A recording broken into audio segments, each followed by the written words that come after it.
Thursday. It's 10 a.m. It's the Coffee and Memes breakfast radio show. Steady job and a couple extra potatoes. That's all I want. You're getting on. You're pushing 30, Sluggy. You know, it's time to think about getting some ambition. Oh, I always figured I'd live a little bit longer without it. Don't forget, kid, that what you're trying to do here is to be bright and chipper and entertaining and intelligent and sort of glitzy, and that's funny, and it's kind of cool, and it's interesting, and it's edgy, and all of that. It puts that facade of momentary charisma on you, and if you don't play that out, you actually fail.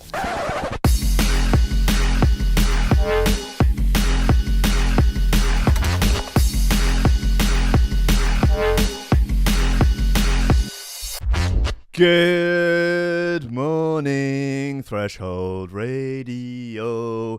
It is day 4 of the Coffee and Memes radio show saga. It's becoming something of a Game of Thrones. Any character could die at any minute. You just don't know. Could it be Sean Bean? Could it be me? Could it be Hardwell? You know? Who knows? Could it be some poor unfortunate shit in the Metro? That would get my vote. But yeah, we're 4 days in. The chat's filling up on Facebook. The usual offenders are in there. They're decent people. They're good humans, you know. They're a fan of, you know, liberty and freedom. They're just out there for a better way of life. You know, they just want a better life for me kids and that lake. You know, they're out for a better quality of croissant in the patisserie. They want a better quality of fuel consumption in their automobile. They want a better quality of hand job in the boudoir. They're just out for consistently iterating and improving on reality. 1% better every day. 2 steps forward, 1 step back, but you're still going forward.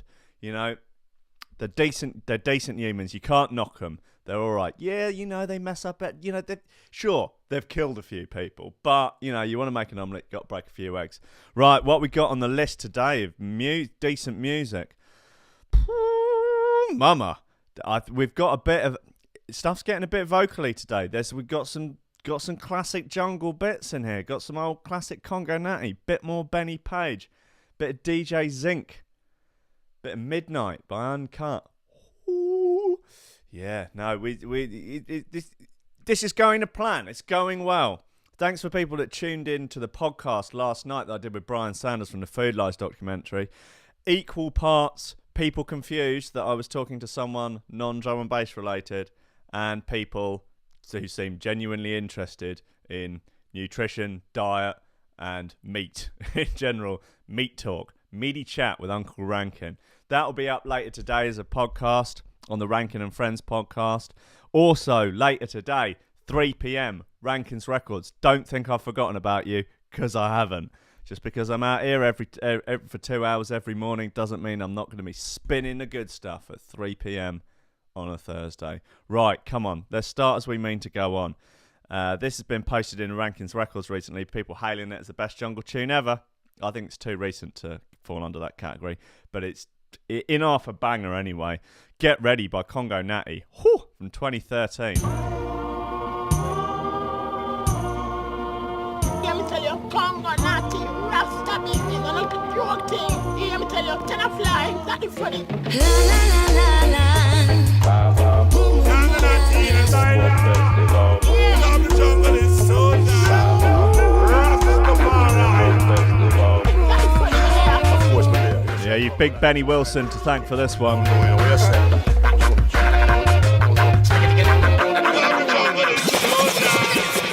Everybody get ready. It's time to rock steady. It's Congo Natty time this year. It's Coffee and Memes time. Don't lose the beat now. Just rock your head now. It's jungle music time this year. Better get ready. Bust up on the move and you know say man steady. Moving to the mountain, Kaja and make it ready. Tired of the arms as in Babylon City. Full up on them snakes with them jam iniquity. dirty. Yeah. Moving again. Time for the exodus, we're telling all them. Time for the exodus, so listen to me, friend.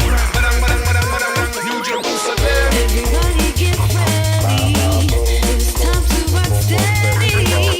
It's Congo Nazi time this year. Don't lose the beat now. Just rock your head now. It's jungle music time this year.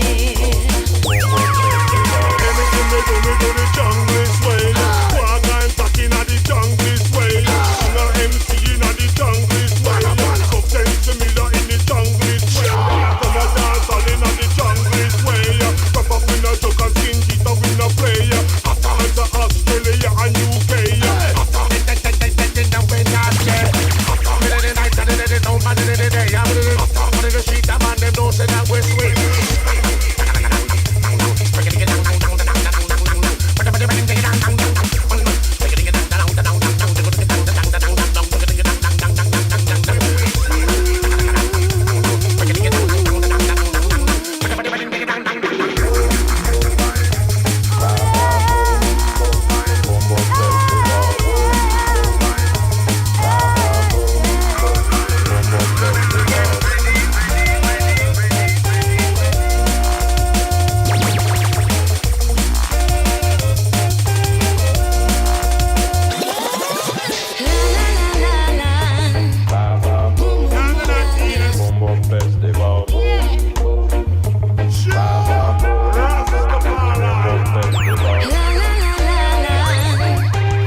People in the chat already getting into it as to whether or not this is jungle. Just get over it, you know what I mean? Everybody get ready. Your mum's jungle, alright? We rock steady. It's Congo Nazi time this year. Don't lose the beat now. Just rock your head now. It's jungle music time this year. I'm gonna take on time about down move. But my sound a ruffle if you're out of your shows. You test my sound and you must be confused. Sound where you must be loads of views. After the person, this I want them a request. Then I fly under the break, they come gonna till the test. Put the better best, I'm a way better. Excuse Jack Murphy in the chat, he hasn't had his morning marching powder yet. Hitter, serial killer. After with the Jesus and the feel pillar. After with the Agatha and the one named Kappa. After the break, they come gonna till the test. Everybody get ready. It's time to rock steady. It's Congo Nazi time this year.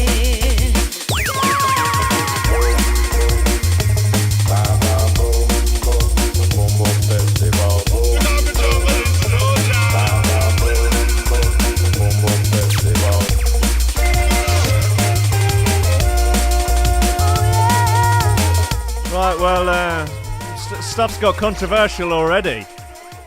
Is it jungle? Is it not jungle? Is it pop music? You know, is it in yet? I can't feel anything. Try harder. Who cares? I think it's a good record. I think it's a bit of fun. You know, you know, it's 2018. You know, you can't just be slapping labels on things. You know, maybe jungle's just a social construct, eh? Maybe jungle's a tool of patriarchal oppression. Do we even know? You know, you can't... Hey! Anyway, breaking news. Moonpig begs customers to stop uploading photos of their genitals. Wow. Jen Mills from the Metro reports. Wouldn't it be lovely to tell someone how much they mean to you by sending a printed out glossy photograph of your genitals on a greeting card? Yes. Yes, it would. That would be a lovely way to tell someone that you love them, particularly a stranger, a high court judge, an officer of the law, or perhaps a politician. Lots of people think this apparently, but Moonpig disagree. So right, Moonpig have got a problem with people sending the nudes. Is that what we're getting at here? Is that where we've come to in the world? You know, have we reached peak nudes? Moonpig are like, look, listen, guys, it is actually in the terms and conditions. It says, please do not upload pictures of your hog, your unit, your lad, your bird, your heft. No more hefts. hefts. We've had enough. We've seen all the hefts out there, all hefts of different sizes, shapes, colours, girths, ones that you can almost smell just by looking at them. And we've had enough. We are, we're now jaded and we have issues now, basically. It's affecting our lives. Please stop. Please stop. Unless you're female, then do crack on.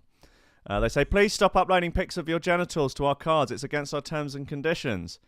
There is a limit to those Moonpig moments.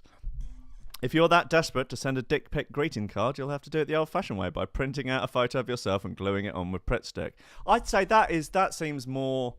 that's more personal, isn't it? More loving to actually go to PC World, buy a printer cartridge for your printer that may or may not work, and then try and download whatever necessary drivers you need for your clapped out old printer that you will eventually get to the point of wanting to throw out the window because it just fucking doesn't work.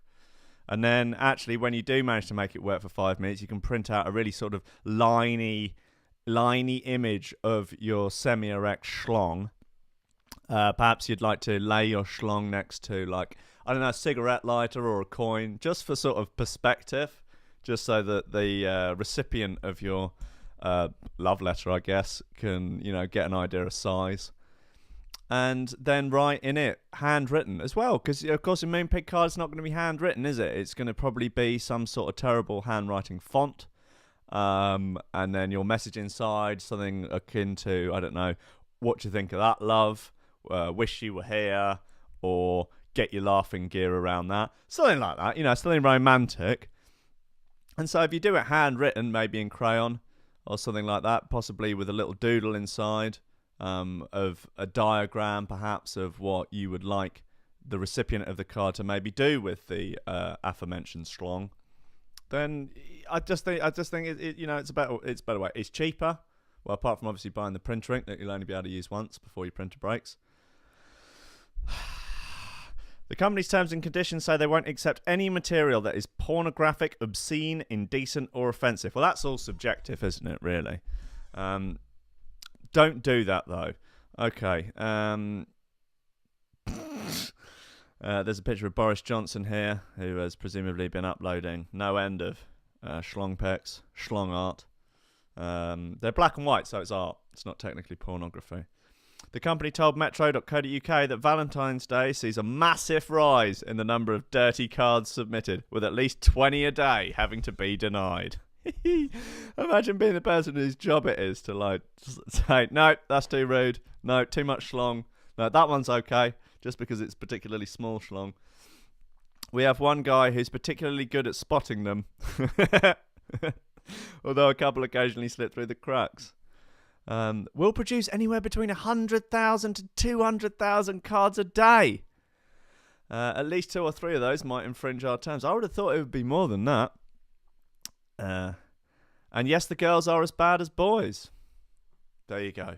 You think it's just dudes out there sending the nudes, sending the unsolicited nudes. But hey, that's feminism for you. The girls are just as bad. Right. Come on, let's get into let's get into something that we can all agree is drum and bass. Mystical dub. Honestly, anyone who tries to disagree with this being drum and bass, they're getting the bands.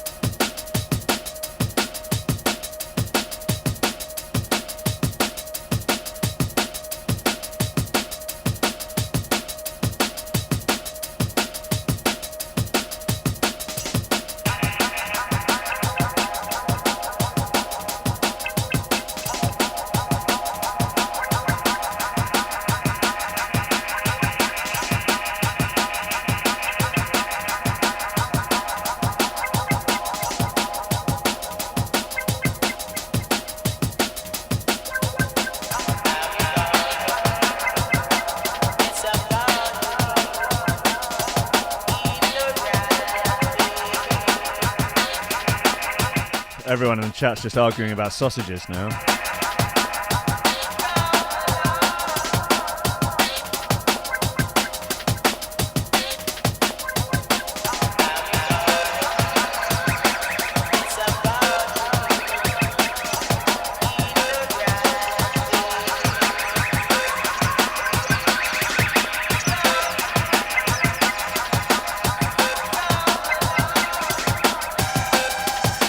Anyone listening on Threshold that is not availing themselves of the Facebook chat, you can tweet me at High Rankin. Let me know where you're listening.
Mystical Dub by Mystical, aka Mist and or Caliber.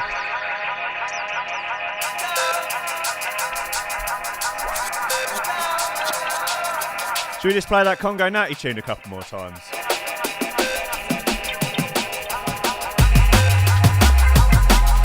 Surprised how many people found that tune quite triggering.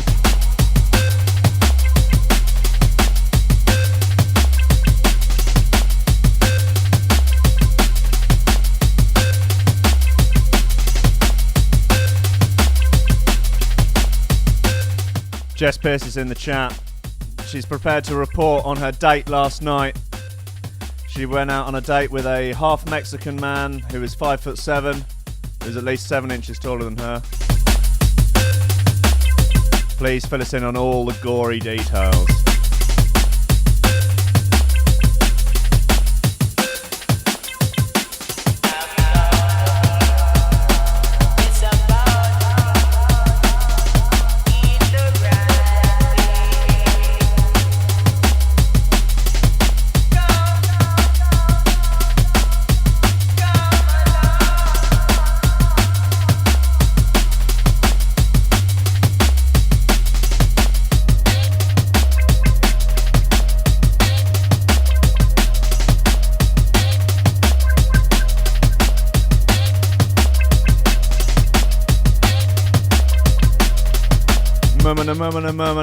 Mystical Dub. Yeah, that's a classic. When's that from? 2000, 2001, something like that, more or less, isn't it? Right, the chat's pretty wild today, guys. I must say, it's like it is a bit Wild West out there. So I'm actually struggling to keep up with Jess's tale. Well, it's clearly a tale of woe, isn't it? I mean, I doubt she'd be giving it the big one if it had gone well, which is weird, but you know, tis the truth. Okay, here we go. Oh dear.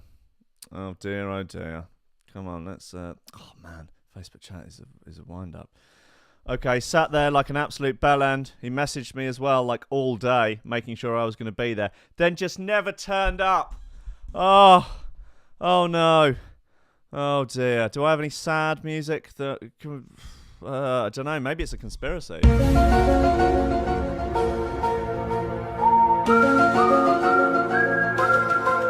What do you think, Peterson? A conspiracy? Well, the thing is, like most things, it's complicated. It's appalling. Right, yeah.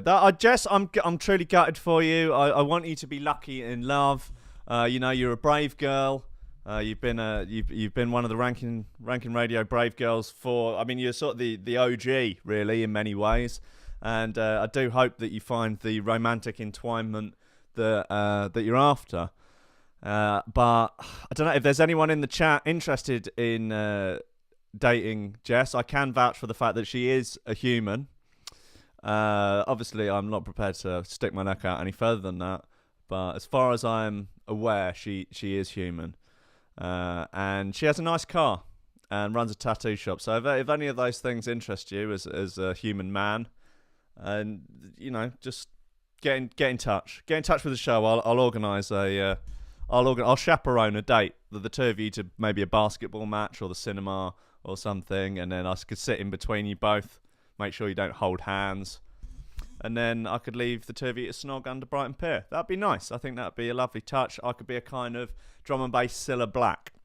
Maybe they'll get married. Maybe I'll have to buy a new hat. Maybe I can DJ that Congo Natty tune at the wedding and people can just boo me off. God almighty. I thought it was a bit fun, upbeat. Basically, it's all Ben's fault. He'll be in the chat there somewhere. It's his fault. Stop making me play up-to-date Congo Natty records. Okay, look, let's play... All right, let's play R-Type. Why not? Let's go crazy.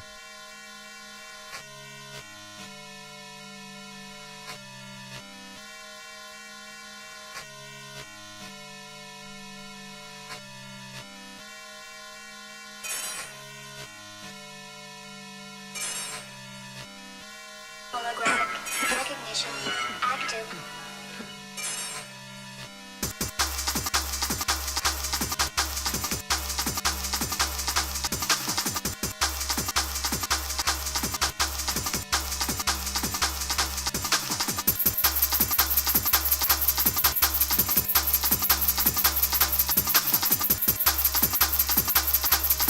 Something that's not happened before is on Threshold we have a whole gang of listeners, but exclusively in Great Britain. It's like I'm running some sort of Brexit breakfast show.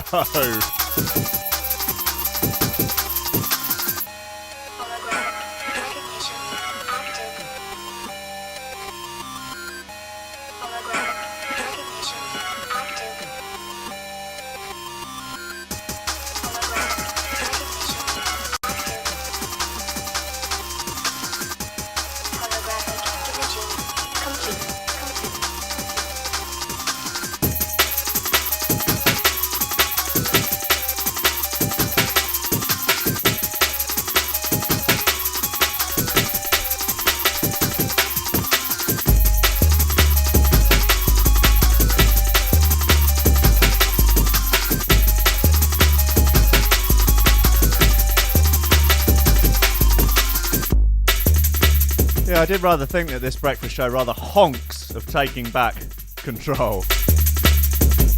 Chicken finger serpenter!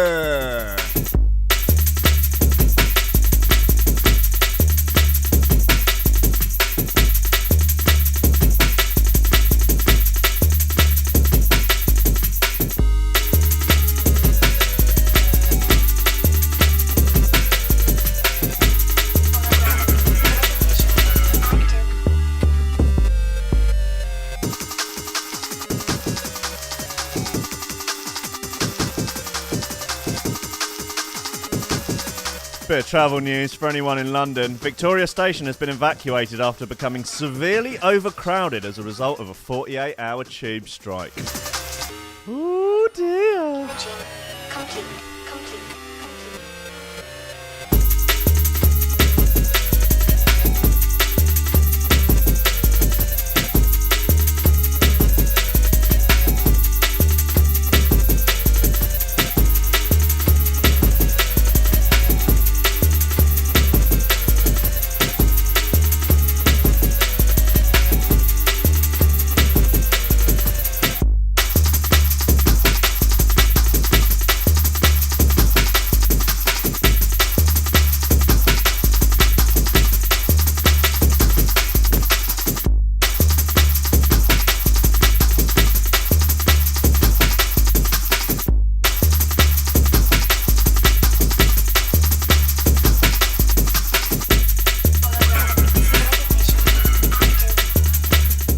Hold tight, some Malaysians on Threshold. I see ya. I see some Italians as well.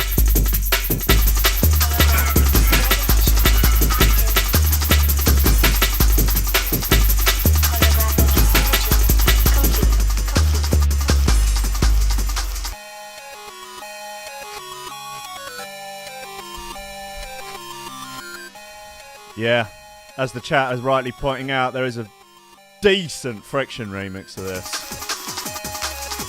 which may have been the first Shogun release.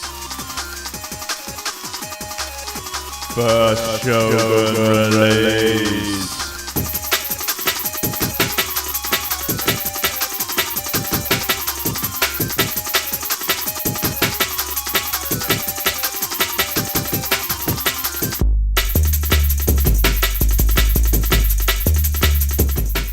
Decent. Yeah, tube strikes. Oh, there are the tube strikes. Oh dear, oh dear, oh dear.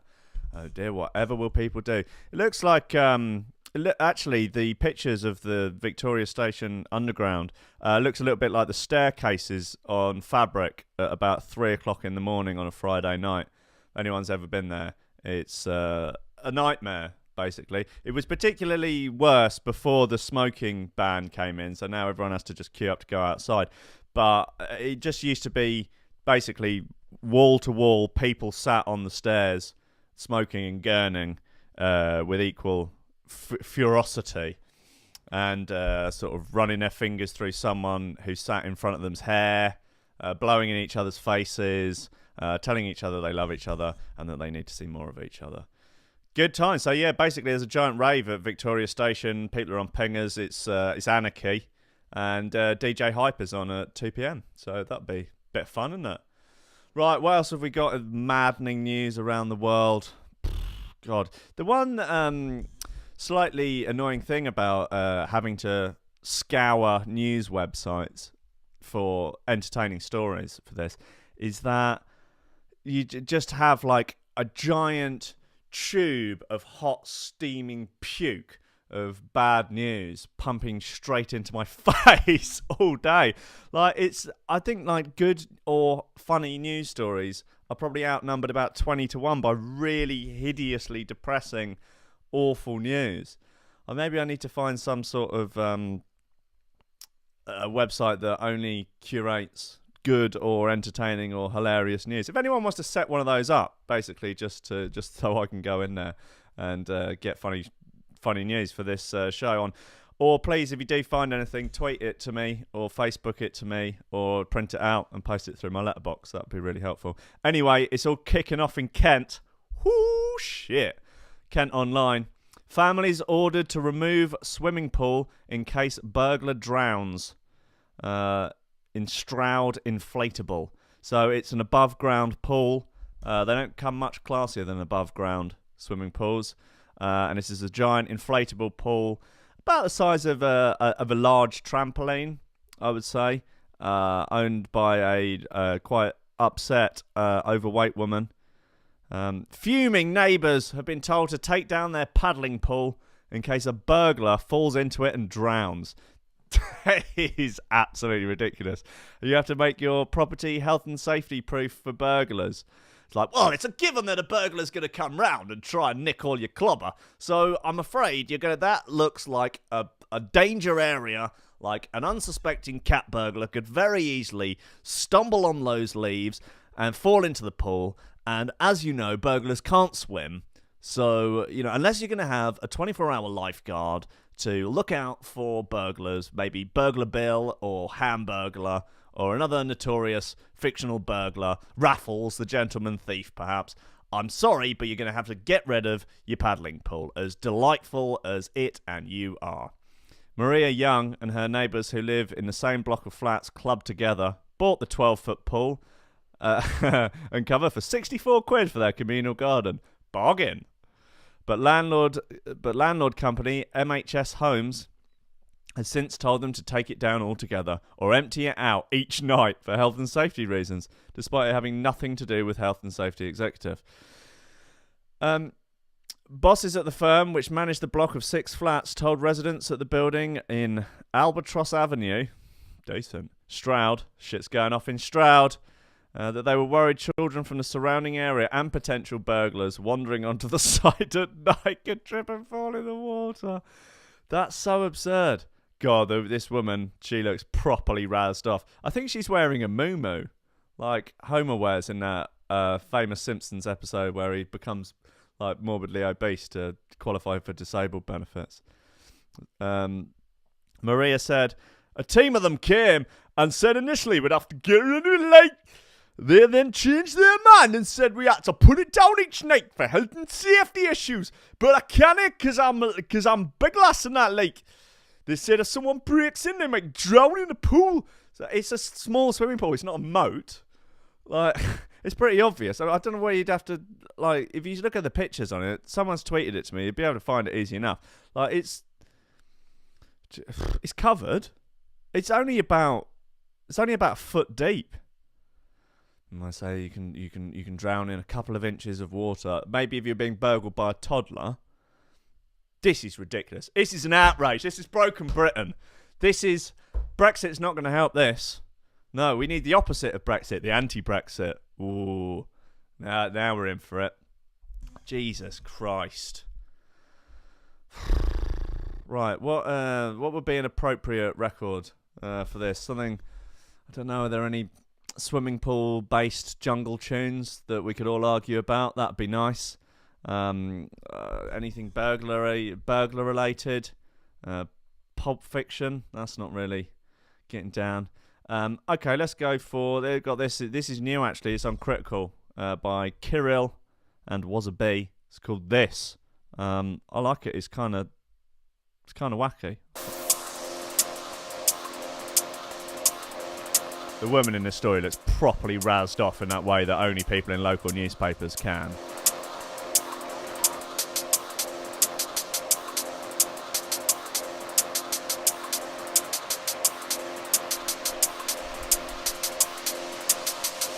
What's your one?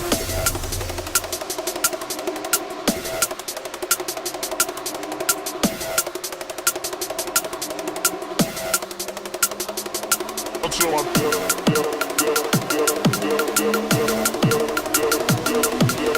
Bit of Corbyn hate going on in the chat. Oi oi.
This is by Kirill. It's called This. It's on Critical. I'm a fan. I like to go through the Beatport drum and bass top 10 occasionally, and usually I just don't really understand it. Like, it sounds like it's just the same tune, like for the entire top 10. But this was in there, and I'm a fan. I'm a believer.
slightly reminds me of some new Face bit.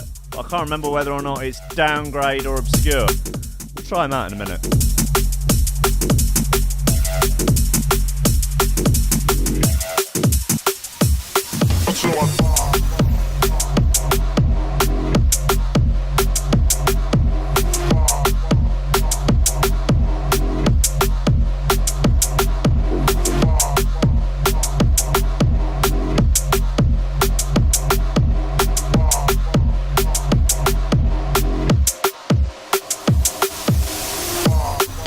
Yeah, I'm dead keen on that. Dead fucking keen.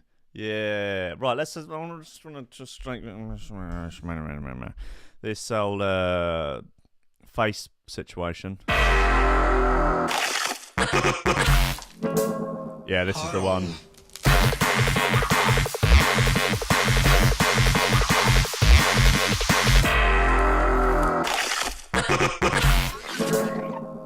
Hold on.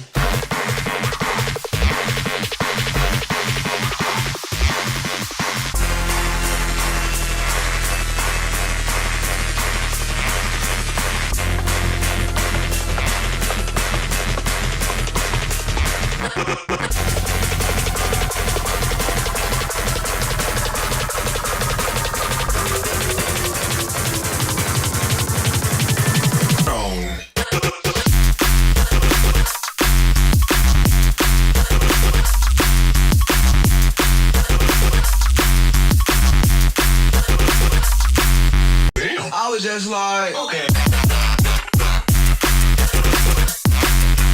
Yeah, this is a fucking jam. Oh my god.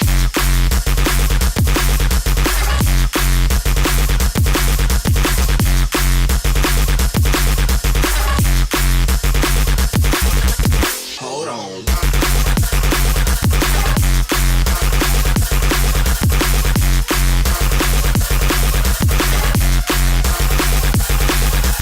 What? Dang. Look at this. I got some kind of Illuminati stuff going on.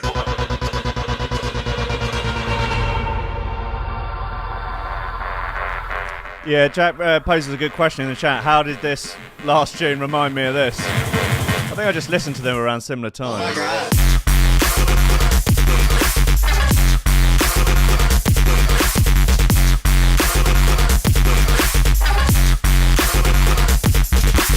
What? This is Downgrade by Face. Face with a PH. I was just like...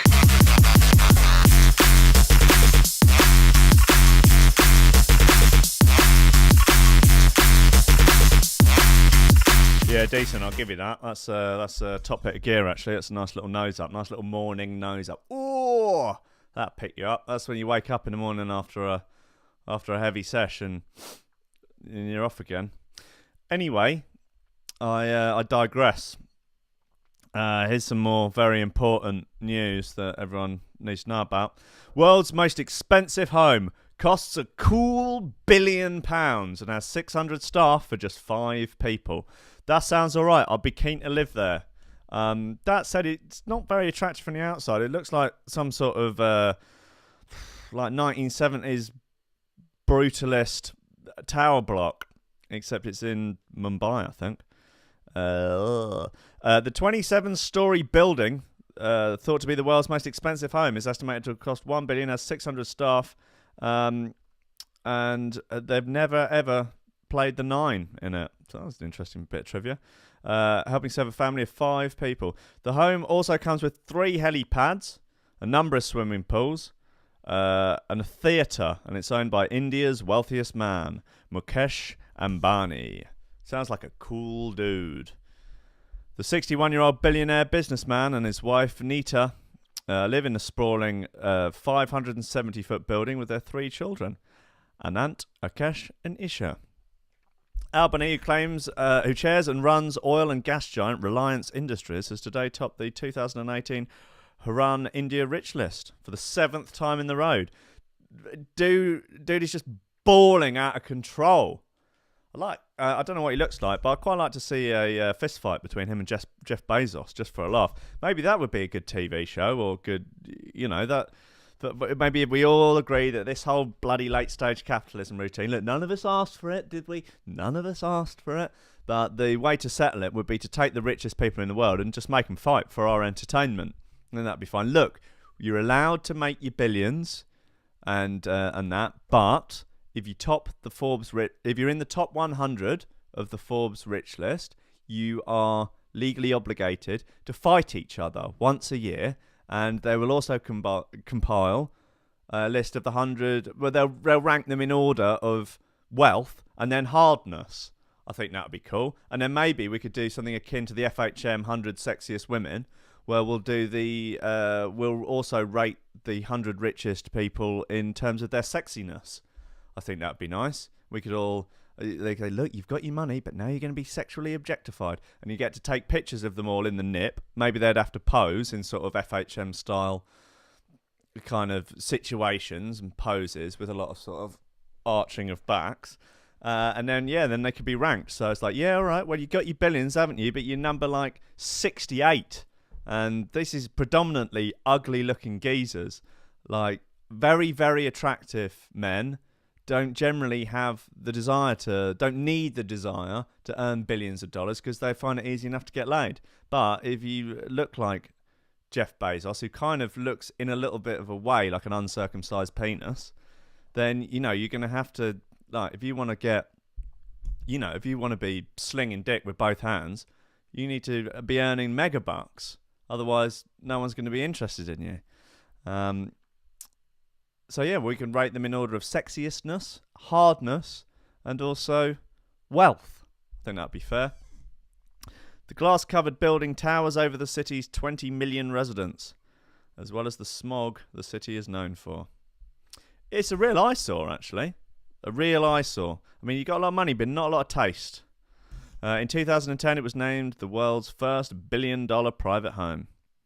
In a 2012 interview with Vanity Fair, Nita revealed 80% of the building's ceilings were covered by chandeliers. That is balling. Like, the fact that you've even measured that, gone, God, we got a lot of chandeliers up, haven't we? Should we say what percentage of the ceiling is covered by them? 80%, that's a lot of chandeliers. Madness. Utter madness. Okay, what we got? Let's play Ronnie Size. It's jazzy. It's a good record.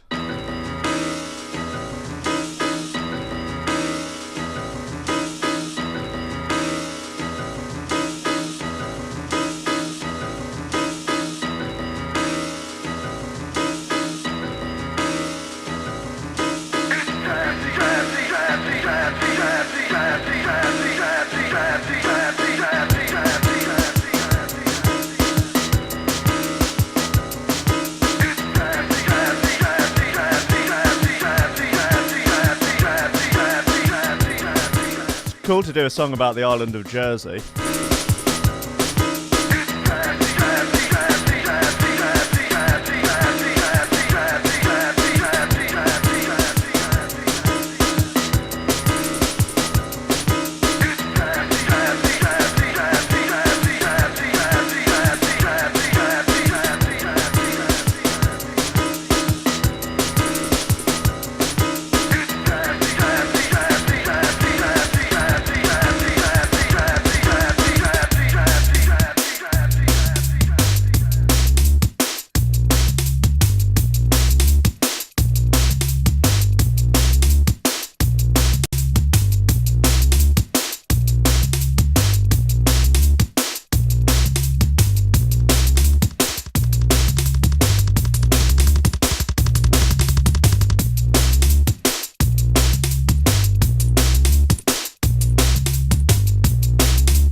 Good news, everybody. Making a Murderer Part 2 will be released on October the 19th.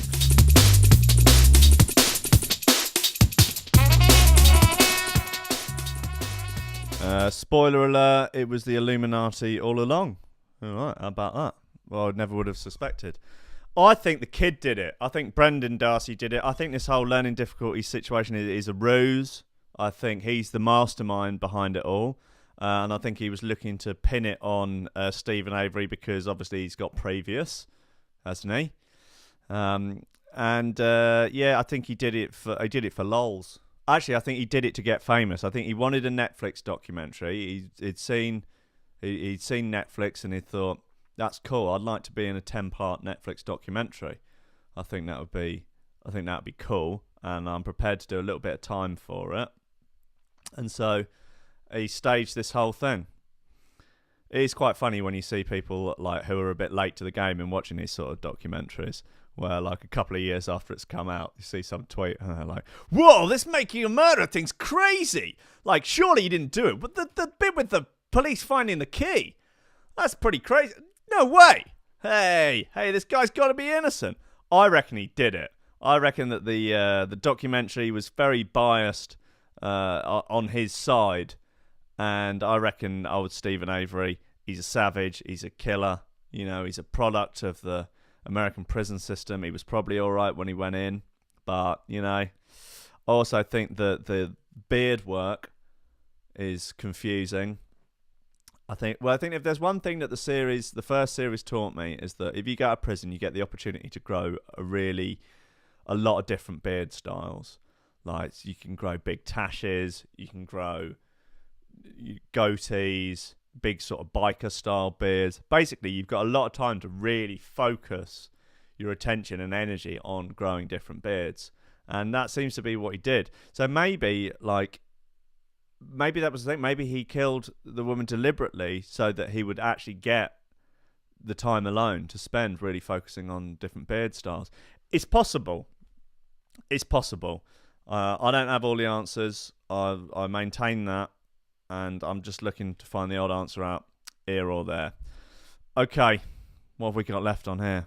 All right, let's play some old Congo Natty. Yeah, let's try and right the wrongs of the beginning of the show. Let's how about a bit of Junglist? Yeah? I don't think anyone can disagree with this being jungle. Well, I guess you could. Free speech and that. Now before making records, the hood was my savior. Is free speech really free speech if you're arguing about genres? Should we be clamping down on that sort of speech? Now before making records, the real DJs out there.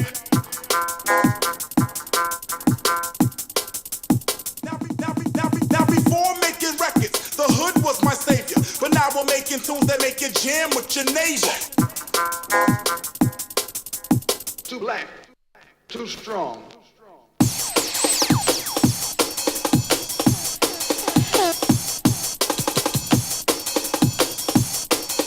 Cause from the hood I came, into the hood I must return.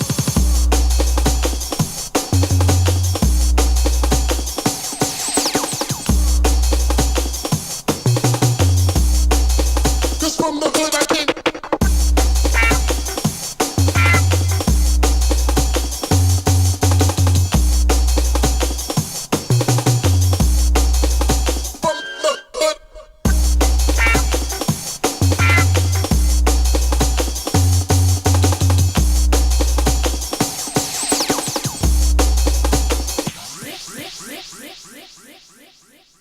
When I am weak, you're telling me that I'm strong. When I'm right, you're telling me that I'm wrong. But I know, now I understand. Now I see your wicked plan. I'm a junglist. Quite mixed signals there. You're giving a lot of mixed signals.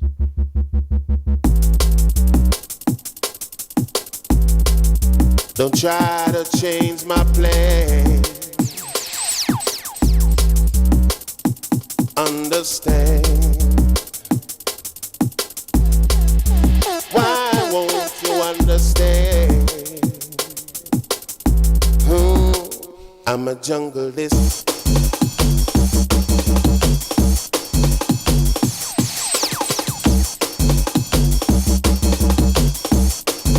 Cause from the hood I came.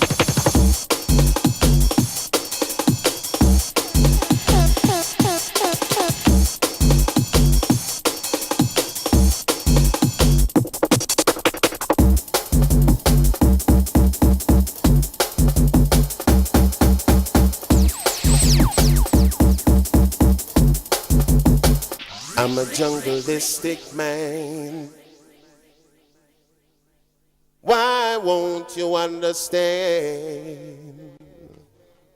Cause from the hood I came, into the hood I must return.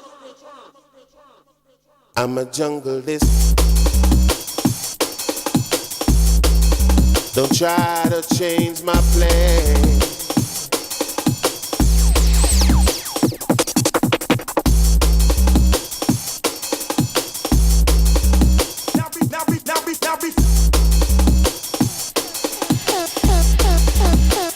I'm a jungleist. Understand? Cause from the hood I came. Playing this for Jack. It's his favourite record. He's been nagging me all week to play it. He loves it. Congo Natty, Junglist featuring Peter Bouncer. Hey guys, Peter Bouncer here, the Junglist. How's it going? I hope you enjoy my new latest jungle record that I've done with Congo Natty. It's a hell of a banger. It's out this Friday on beatport.com, and it really is a junglistic anthem. Thank you so much for joining me on this one. Anyway, I'm at Peter Bouncer on Twitter. Right, vegans outraged. Vegans outraged by tongue-in-cheek sign outside Derbyshire butcher's shop. The sign reads, "Dear vegans, we have the cow that's been eating all of your grass. You're welcome. Kiss." Vegans have been getting pretty irate about the actions of a butcher in Duffield, Derbyshire. Shit's going down in Duffield. While that might not seem like a drastic change to the usual state of affairs, it's the reason that they are annoyed that is interesting. Well, it's not that interesting, is it? You see, the butcher, Anthony Andrew, Traditional Butchers, put up the advertising board outside the shop that reads, "Dear vegans, we have the cow that's been eating all your grass. You're welcome." The main offence that it has caused people seems to be the fact that he spelt "you're welcome" Y-O-U-R, not Y-O-U''re. That seems to be more triggering to most people than the fact that he's having a little playful dig at the vegans. Obviously, it's just a bit of fun, but given that the vegans are all for not killing animals and selling them and eating them, it's a possibility that it's a little bit too close to the bone. No, they're only interested in the animals killed by the production of their monocrops. They have no interest in the lesser number of animals killed by the meat industry. Sorry, what was that, Eddie? Look into it. Oh, really? One passerby was outraged, not only by the alienating message. Alienating? There's nothing for vegans in butcher shops. They're already alienated. But also by the quality of the writing. They took to social media to post, "Dear Anthony Andrews, when I saw the title of your board, I was excited at what you might be offering. What a disappointment it was when I read this message and found you're offering only hostility and bad grammar. Tip, don't alienate potential customers. You're welcome." I don't think, the vegan has no business in the butcher shop. I don't know, maybe they might have like some spices, some sort of spice mix that the vegans could have, but yeah, you're not really alienating customers there. Oh, grow up, the lot of you. Just you, your people criticising the sign, your man putting the sign out. It's a bit of a laugh, isn't it? Like, you just, I'm fed up with this shit. I'm going to get to the end of this week and I'll have just had enough of the ridiculous petty twats out in the world. I was seeing a lot of petty twattery already. Now, looking through these ridiculous articles, I see 10 times more petty twattery. Is the entire world just petty twattery? I don't know. Christ. There's more crisp news. We'll play some more music before the crisp news. Bloody crisps. Christ on a ruddy bike. Okay, how about Subfocus, Citizen Kane? That's a good record.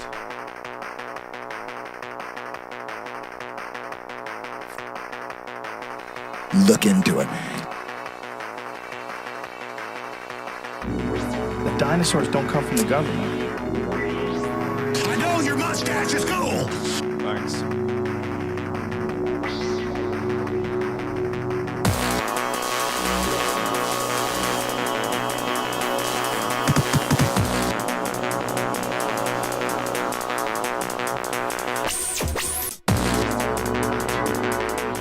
People on Facebook Live, this is your last one. I will be ending the stream in a minute.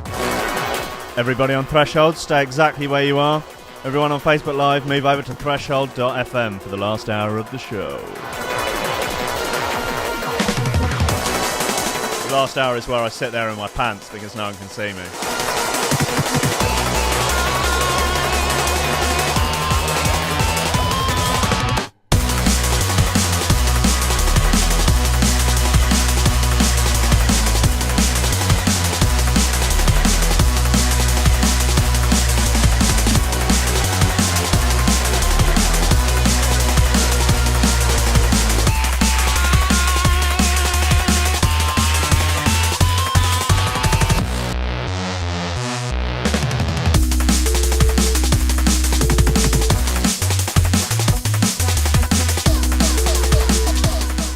Right, Facebook, get over to threshold.fm. The stream is ending in 5, 4, 3, 2, 1.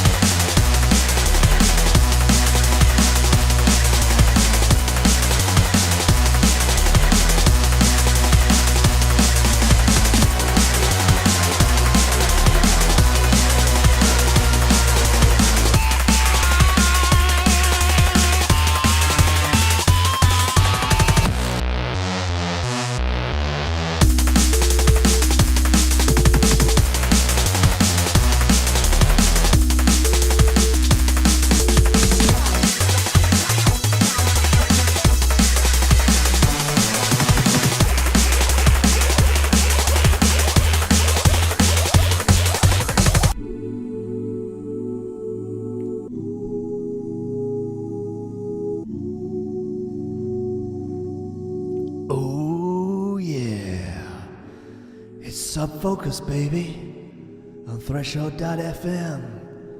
Romantic jungle music.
Classic bit of subby focus on Threshold.fm.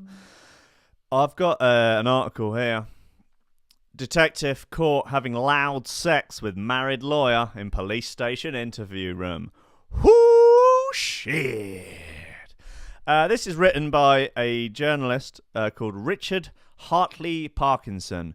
Richard Hartley Parkinson obviously does not proofread his news stories. It says here it was written at 6:48 in the morning this morning, so perhaps he had not had his Weetabix or his coffee or his line of pinger dust. But dude, like, get your shit together. You've got people's names wrong. You're all over the place. A detective has been caught in a state of undress having sex with a lawyer in a police station interview room. Wow, sounds pretty racy. Detective Inspector Ricky Price and Rachel Punda were being so loud during their session in Cockett Police Station, shit's going down in Cockett, that a PCSO became concerned and went to investigate. Mr. Punda, I think you'll find you mean Mr. Price, was on duty at the time of their romp.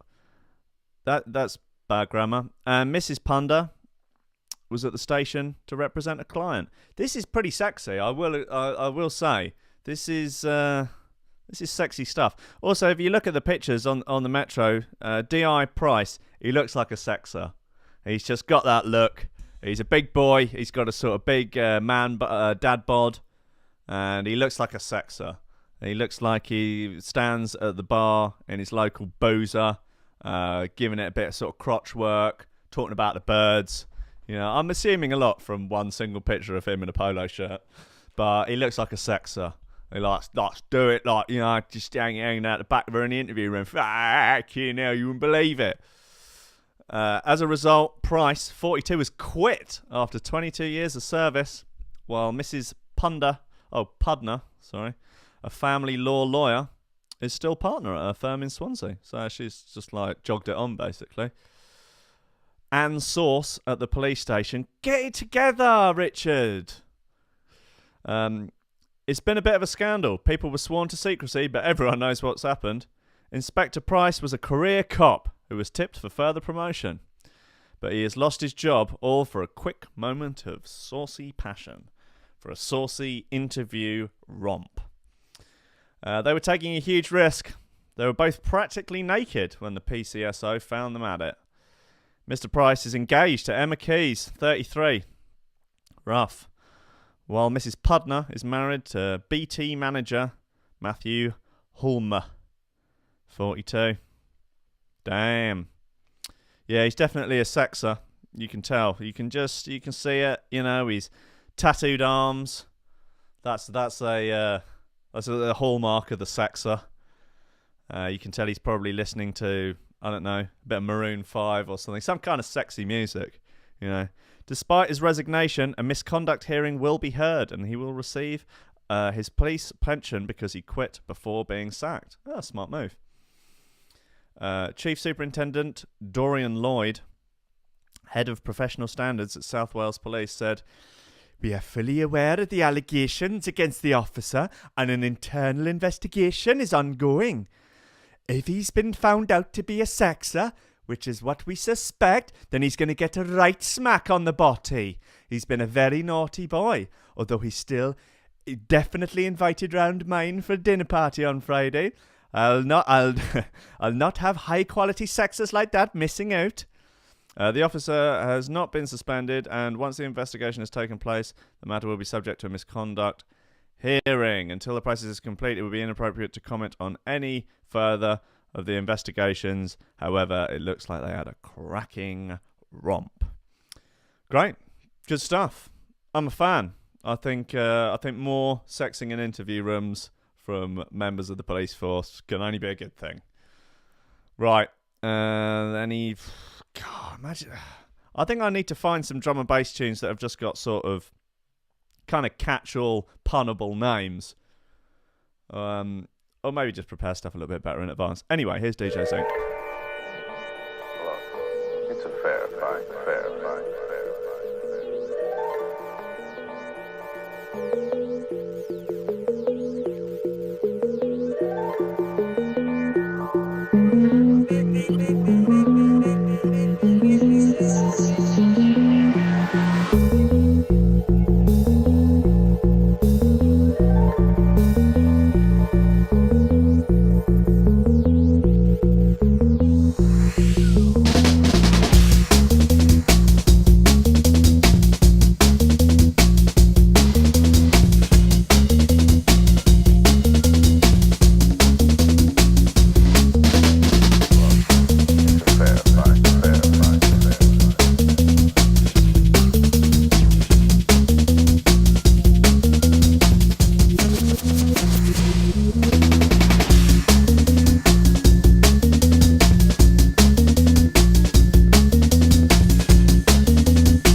me on Twitter at High Ranking.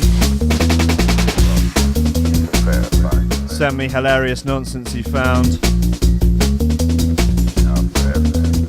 Send me pictures of yourself in a wig. Let me know where you're listening. Give you a shout out.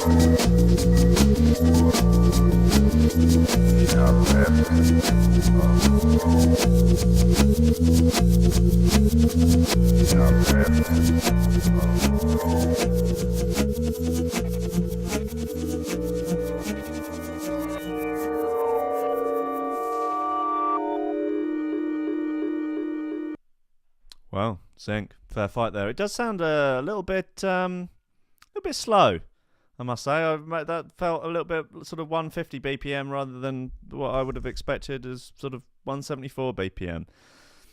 Maybe I just know nothing. Maybe it's all a social construct. Maybe drum and bass has been a figment of my imagination for nearly, well, about 20 years. Anything's possible in this simulation. Are we in a simulation? Don't know. I listened to that Elon Musk on Joe Rogan, and he's pretty. You know that Elon Musk? You know the Elon Musk, don't you? With the SpaceX. You know the SpaceX? Yeah, with the Elon Musk. You know, with the flamethrowers and the Tesla cars. You know that Elon Musk? He's friends with the rappers, isn't he? You know the SoundCloud rappers? How about them SoundCloud rappers? And the idea that we're in a simulation is actually quite compelling when you think about it, because let's say we are getting a tiny little bit better at making simulations every day. Like, effectively, a computer game is a simulation. It's just, albeit a very basic one. But if we get a tiny little bit better, eventually, over a long enough time period, we will be able to make a simulation that is as good as normal reality. And at that point, how will we know that we are not already in a simulation? Yeah, it's possible that we could be like the first base level that then creates the simulation and then goes on from there. But I don't know. Jesus. Hey, look, I just, make drum and bass, play drum and bass and tell dick jokes.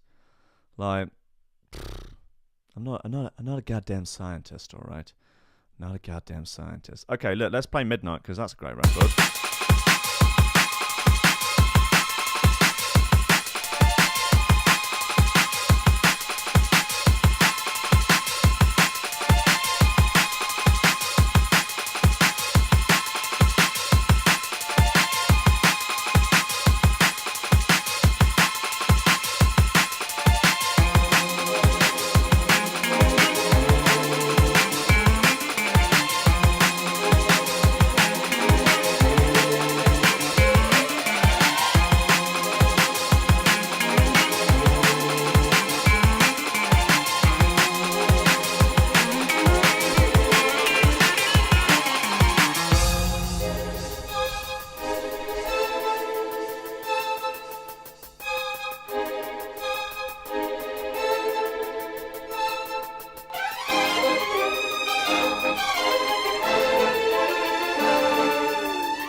get up, I must come down. Can't get the bells to stop ringing. Can't eject, they leaving now. 9 to 5 has lost its meaning. Yeah, I'm sure you know this feeling.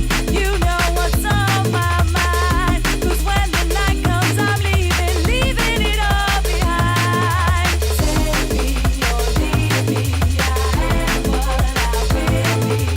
Live young and so free. Make this reality. Break through and feel it. Just like the first kiss. And how you want this. Life is rich, completely this midnight. The real me. I'm shining. Oh, can't you see? Midnight. I'm letting myself go. I'm lost in the rhythm. The night takes control. Just take me or leave me. I am what I will be. Living so young and so free. Make this all reality. Break through and feel it. Just like that first kiss. And now you won't miss. Life is bliss, completely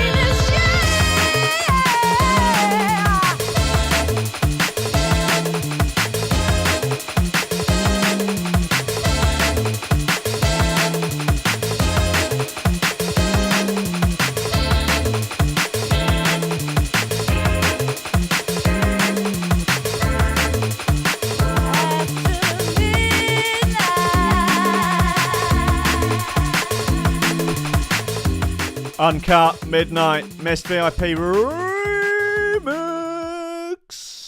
Such a good record. Right, now this is big news, ladies and gentlemen. Big fucking celebrity news. I'm hyped. Danny Dyer Jr. confirms family reality show has already started filming. Yes! This is going to be intense. I'm very excited. More excited to see Danny Dyer Sr. in it. I want to see him just doing like geezer stuff in it, just a bit of geezer stuff around the ass, like a bit fucking DIY and that around the ass, just like geezer style, just like putting up some shelves, like like a geezer in it, just like geezer stuff in it. Go to IKEA at the weekend, geezer, crying at Hollyoaks, like geezer in it, just geezer stuff. Making yourself a sandwich, making yourself like a nice ham and cheese sandwich, like geezer, innit? Just doing geezer stuff. This would be great. Guys, it's happening. Danny and her dad, Danny, had previously teased a possible reality series, but now it's been confirmed, and that not only it's going ahead, it's already started filming. This is huge news. Speaking on Capital Breakfast with Vic Hope and Roman Kemp, Danny revealed the cameras are already rolling. We've just sort of started. It's exciting. It's hard work, Mo. It's sort of back to it all again, isn't it? I'm like, oh no, Dan. Here we go again, she said. Roman added, but it's great though, and it must be a real moment for you and your family to be like, this is a bit weird. Not like they've made a living out of being in front of cameras, the whole bloody lies. It's weird, Danny replied. My nan loves it now, because I've got my nan involved, so that's good to have my nan in there, because obviously my nan, I like my nan, don't I? My nan's great, so having my nan involved means good, because I've got my nan involved. And for fans of Bruv, the grandfather, he'll be starring in his epic new reality show too. I think he probably wants a spin-off series, really, where maybe it's just him going around doing Bruv stuff, and doing sort of elderly geezer stuff, isn't it? It's like, you've got different generations of geezer. It'd be more sort of, hanging out at the bookies, sort of geezer stuff, getting pie and mash, that sort of geezer stuff. Falling over, breaking your hip, but in a sort of geezerish way. If I asked if she has any pets, she confirmed I want a pet pig. Brilliant. This is good news, everybody. This is big news.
Logistics. Together. Liquid Anthem from the Golden Age of Hospital, in my opinion. In my opinion. Right, look, crisp news. This is important stuff. Royal Mail tells protesters to stop putting Walker's crisp packets in the post. So it seems what's been going on is that people are actually putting stickers on crisp packets with the address of Walker's head office and a stamp, and then putting them in post boxes, because Royal Mail is by law obligated to deliver anything that has an address and the correct amount of postage on it. They are doing it because the packets are not currently recyclable, and it is a sort of environmental protest. But Royal Mail are razzed off because apparently it's messing up their equipment and just pissing them off in general, as I imagine it would. It seems to me like they said that they're going to make the packets recyclable, but not for another 7 years. And currently, they're producing 11 million bags of crisps a day. And so in another 7 years, they'll have produced an additional 28 billion packets of crisps, which is pretty wild when you think about it. But my issue with this is that if you're sending your crisp packets back to Walker's as a protest, like, that still doesn't make them recyclable. And what you could do instead is just simply not buy them.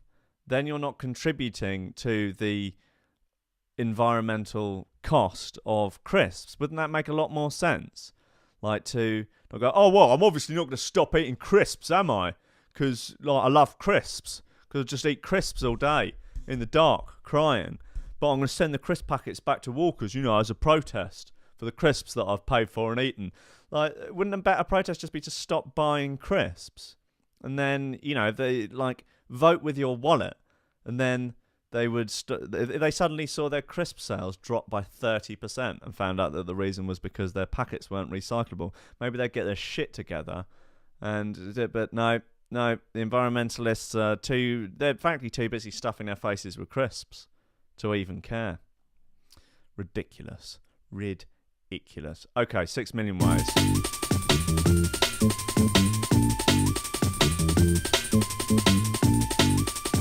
It's appalling. Look into it.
I'm a bullet on my block.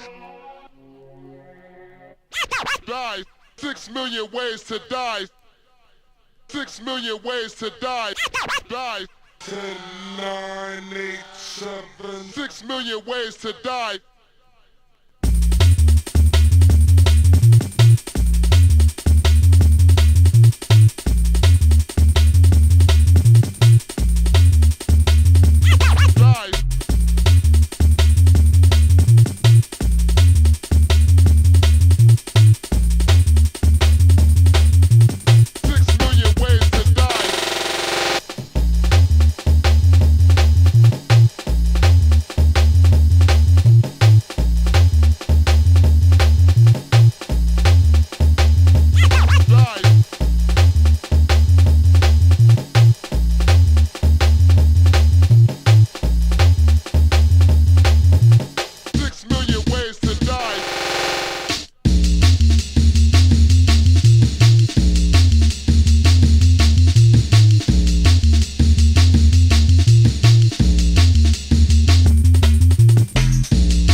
million ways to die, so I chose.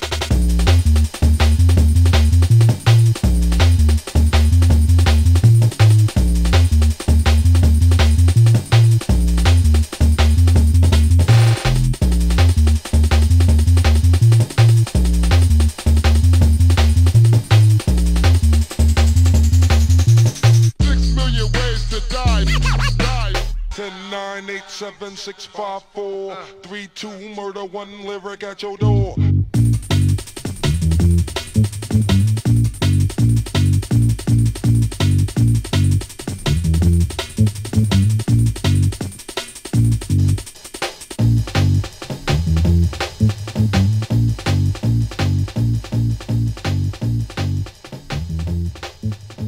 Dope skills. 6 Million Ways to Die. Beauty. Beauty. Let's roll it straight into this one, actually. Haven't heard this in many, many moons.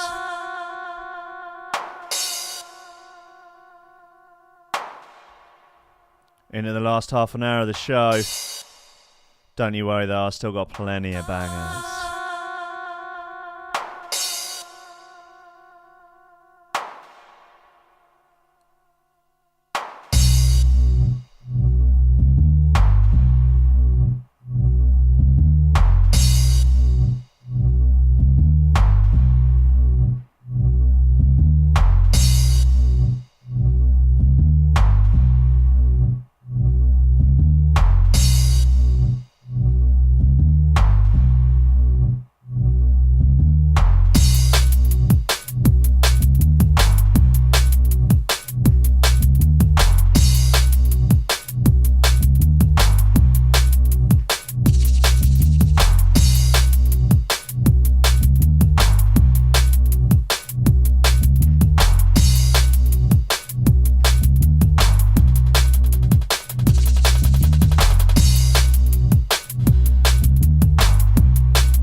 Alex Reese, Pulp Fiction.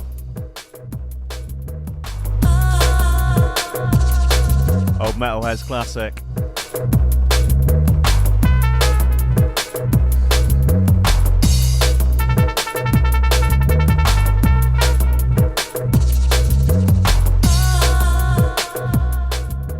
Yes, indeed. Right, here's a little nugget from the Mirror. Meditation teacher claims hangover cure takes just 11 minutes to work and starts working instantly. Okay, I call bullshit. Instagram favourite Rory Kinsella says it takes just a few minutes to feel better. Sorry. A man claims to have invented a hangover cure that will get you feeling back to normal in just 11 minutes. Bullshit. And he goes on to say that with his method, you will even start to notice the effects as soon as you start. Bollocks. Meditation teacher Rory Kinsella says that it takes just a few minutes, blah, blah, blah, blah, blah. So it's a few minutes, and you never know, you may end up feeling good enough to do something productive with your day. Meditation can help ease the psychological suffering that we're left with. Just the much more... What? Okay, meditation can help ease the psychological suffering, so we're just left with the much more manageable physical side. That's not... No, it's the physical side that is the problem. The psychological side is the easy part. Yeah, we all get the beer regret. But you cannot just get rid of a biological process. A hangover is caused in part by the dehydration, but that's not the full story. It is mainly when alcohol is metabolized in the body. Sorry, got a bit transatlantic there. When alcohol is metabolized in the body, there is a part of that process involves the release of a toxin I can't remember the name of, and the release of that particular thing is what makes you feel rough the next day. And it fucks with your emotional well-being, your sense of well-being, or rather your lack of a sense of well-being. Until you've metabolized all the alcohol, you're not going to feel better. It's just a biological process. You're not going to 11 minutes of meditation is not going to make you feel better if you've had 12 pints the night before. You can stick it up your mindfulness arse, quite honestly. The best way of making ourselves feel better is to drop any feelings of guilt or shame. Even if you accidentally raw-dogged a particularly uninspiring person the night before. A late-night binge can feel like you're taking a step backwards, but rather than portraying it as something terrible, just see it as a small bump in the road, like a small bump in a nightclub corner. With his calming voice, Rory tells those listening the session could take place anywhere.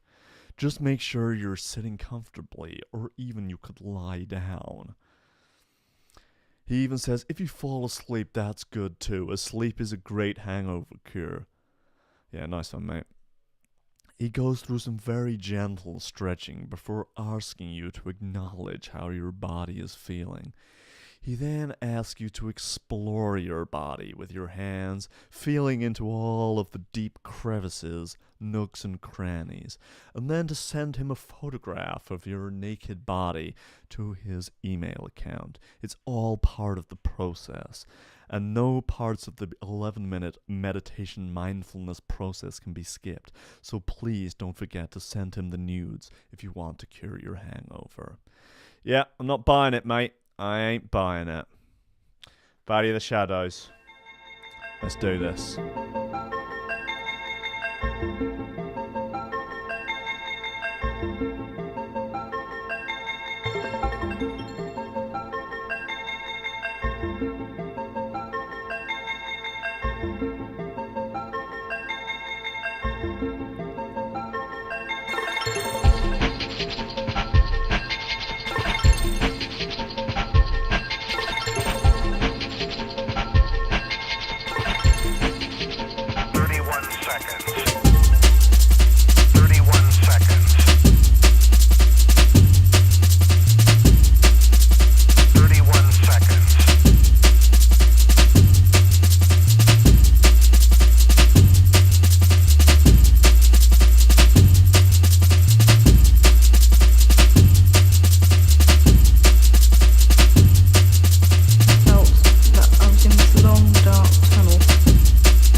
listening to Threshold.fm. No! What the hell are you doing? I'm doing the radio jingle. That's not what you're supposed to be doing. You literally just told me to do it. You paid me in advance. No, I don't think so. Look, I don't know what to tell you, Jordan. I'm kind of bored of your antics at this point. Well, what do you mean by that? Literally what I just said. Like, don't start to get on me with this postmodern bullshit. You absolute son of a bitch. Okay, what a surprise. You are resorting to ad hominem attacks again. Screw you. Anyway, I apologize to everybody for my colleague. He is new here. It's appalling. This is Threshold.fm. It is probably the best radio station in the world. Probably.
Sticking with the Ram theme for a little bit. This is Equinox off of Ram Raiders 3. Origin unknown.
Equinox, Origin Unknown, from the classic Ram Raiders Volume 3 EP.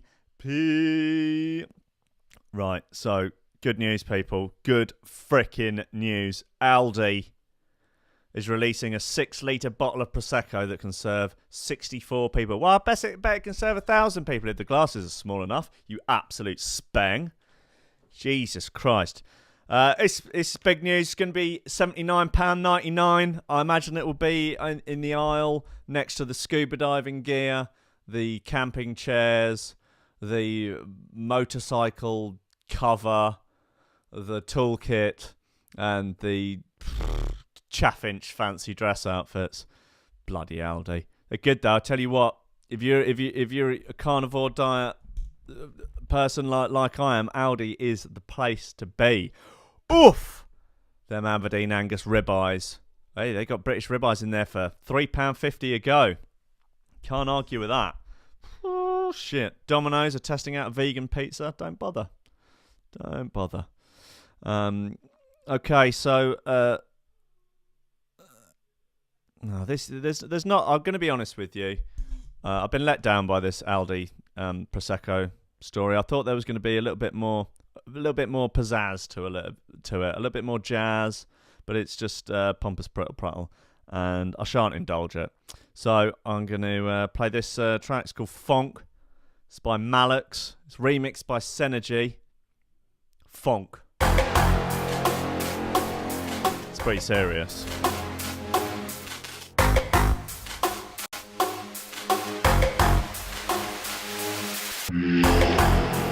Yeah, I feel like this Prosecco story was a little bit of a cool story, bro. So, yeah, sorry about that. Hey, look, if you can't take the worst of me, you don't deserve the best of me.